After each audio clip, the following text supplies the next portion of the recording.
On today's tutorial, we're going to discuss how to remove rust from a tool.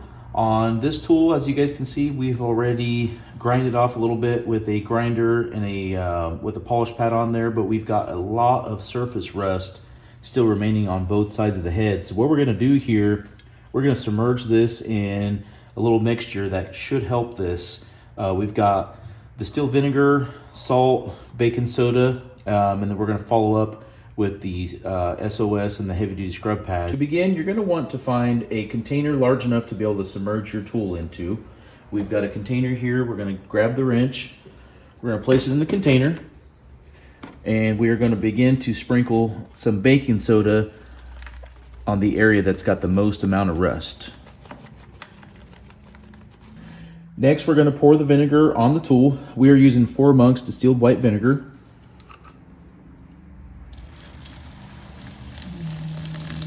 You're going to notice a fizzing reaction that is indication that it's starting to break down the rust. Depending on the severity of rust on your tool, you're going to want to allow 2 to 24 hours to let this be submerged in the vinegar.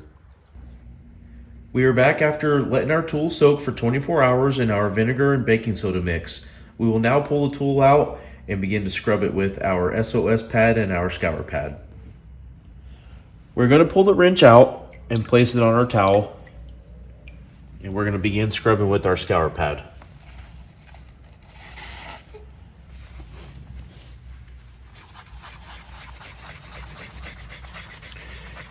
Our Scour pad is pulling up a good amount of that rust that was caked on there with very little effort.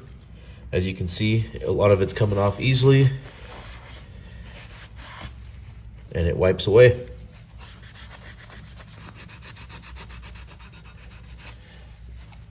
Now we'll use the SOS steel wool pad.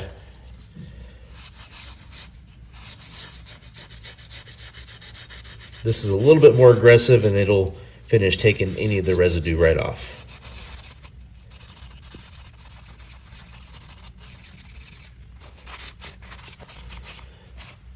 As you can see, most of the surface rust has now fallen off.